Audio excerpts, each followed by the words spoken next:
अयोध्या राम मंदिर निर्माण और प्राण प्रतिष्ठा के बाद ऐसा लगता है कि 70 साल का एक लड़ाई अंत हो गया। प्राण प्रतिष्ठा के अवसर पर सारा देश राममय हो गया। सड़क से संसद तक राम राम गूंजने लगा। कोई राम मंदिर प्रतिष्ठा के साथ राम राज्य का शुरुआत तो कोई मंदिर को पैसा का बर्बादी बोलने लगे। कुछ लोगों ने स्टॉप राम मंदिर का मुहिम भी शुरू कर दिया। पहले सुनते हैं प्रधानमंत्री मोदी ने इसी अवसर पर अभिभाषण में क्या बोले। जब राम की प्रतिष्ठा होती है तो उसका प्रभाव वर्षों या शताब्दियों तक ही नहीं होता, उसका प्रभाव हजारों वर्षों के लिए होता है। महर्षि वाल्मीकि ने कहा है, राज्यम 10 सहस्त्राणि प्राप्य वर्षाणि राघव, अर्थात राम 10,000 वर्षों के लिए राज्य पर प्रतिष्ठित हुए, यानी हजारों वर्षों के लिए राम राज्य स्थापित हुआ। Rooftop solarization and मुफ्त हजारों वर्षों के लिए प्राण प्रतिष्ठा के बाद अयोध्या में राम आए और पूरा 10,000 साल तक एक सुशासन चलेगा। पीएम मोदी ने ये दावा किए।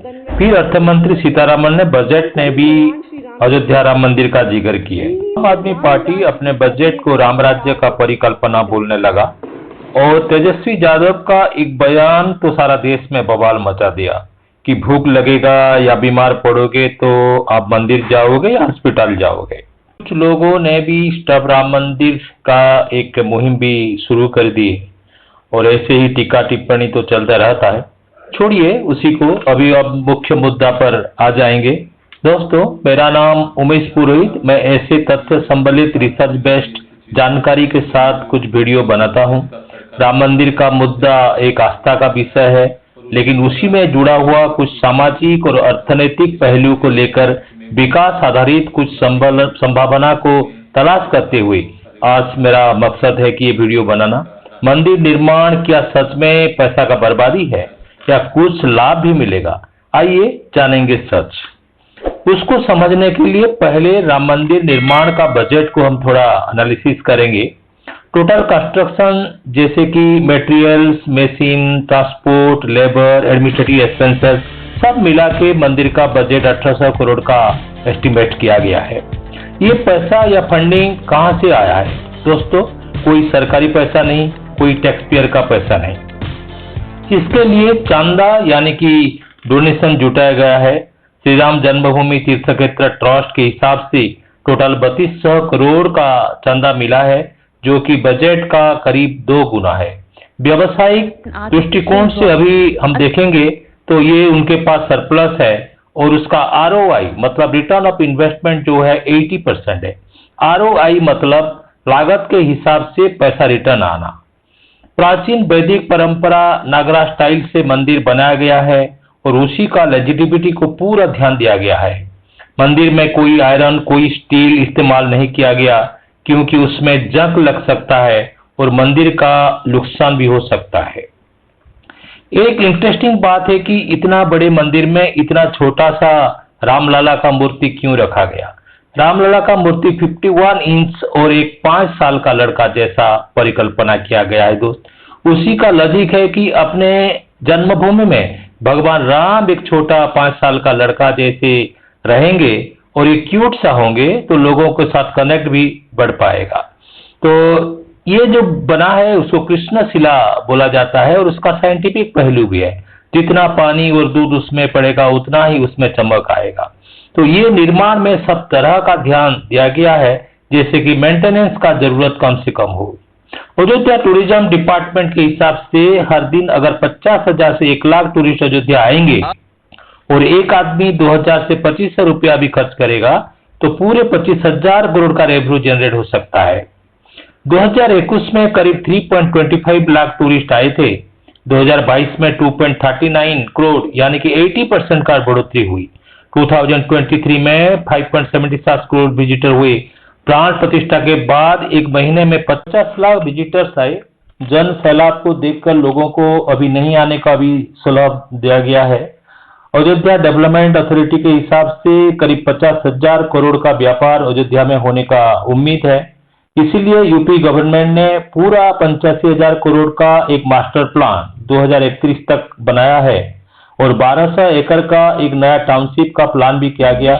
10,000 करोड़ का national highways of India NHAI का रास्ते चौड़ी करने का एक योजना भी है।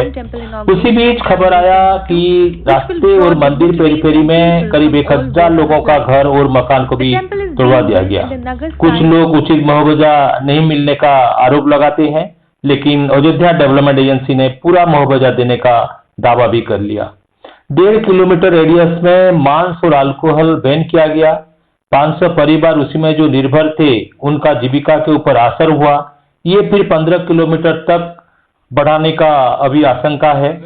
लेकिन दोस्तों, ये विकास बनाम विपर्जय का लड़ाई तो हर डेवलपमेंट प्रोजेक्ट में साथ साथ रहता है, लेकिन उसी को अलग दृष्टिभंगी से दिखना चाहिए। जैसे कि बदलता हुआ परिवेश में हम कैसे फिट हो सकते हैं, उसी के साथ रोजगार का नया अवसर भी तो आ रहा है, उसी खुला रहा है और उसी को कैसे एक्सप्लोर किया जाएगा। बहुत सारे छोटे छोटे guest house, holidays home, resort, wellness centre का डिमांड रहेगा।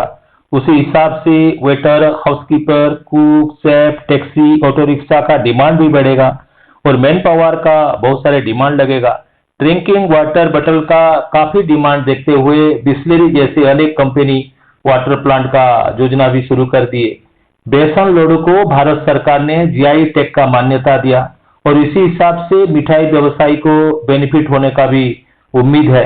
पोर्ट्रेट, फोटोग्राफी, गिफ्ट और जो छोटे छोटे उद्योग का बढ़ावा मिलेगा। रिपोर्ट के हिसाब से बैनर और फ्लैग का डिमांड बहुत बढ़ गया है। 30% उसी का डिमांड अभी है। फोटोग्राफी का इतना डिमांड है कि एक आदमी 5 लोगों का टीम बना के काम कर रही है। बहुत सारे यूथ अभी टूरिस्ट गाइड के हिसाब से काम भी शुरू कर दिए हैं। भारत सरकार के श्रम और नियुक्ति मिनिस्टर के हिसाब से करीब 5 लाख का जॉब क्रिएट हो सकता है और ह्यूमन कैपिटल मैनेजमेंट प्लेटफॉर्म जो बेटर प्लेस है, उनका अध्ययन के हिसाब से 2 लाख का जॉब क्रिएट हो सकता है। खाली अयोध्या में नहीं, आजू बाजू में बहुत सारे रोजगार का अवसर बढ़ेगा। उसी को इकोनॉमिक का स्पिल ओवर इफेक्ट बोला जाता है। प्रधानमंत्री सूर्योदय योजना के अनुसार मेगा सोलर प्लांट का परिकल्पना किया गया, जहां 15,000 से 20,000 यूनिट तक शक्ति संचय किया जाएगा और सरप्लस को बेचा जा सकता है। तो दोस्तों, पैसे का बर्बादी नहीं, पैसे का इन्वेस्टमेंट किया गया है। राम राज्य में कोई भूखा नहीं रह सकता। अगर ये प्रयास सफल हो जाएगा तो सारा विश्व में रिलीजियस टूरिज्म में विकास का एक जीता जागता सबूत इंडिया पेश कर पाएगा। आज इतना ही है। अगर आप अयोध्या गए हैं तो आपका अनुभव थोड़ा कमेंट बॉक्स में लिख दीजिए। अगर जाने का प्लान कर रहे हैं तो तुरंत दिव्य अयोध्या ऐप को डाउनलोड कीजिए। उसमें आपको सब तरह का सहायता मिल पाएगा। जाते जाते चैनल को सब्सक्राइब कर लेना। आज इतना ही है। नमस्कार।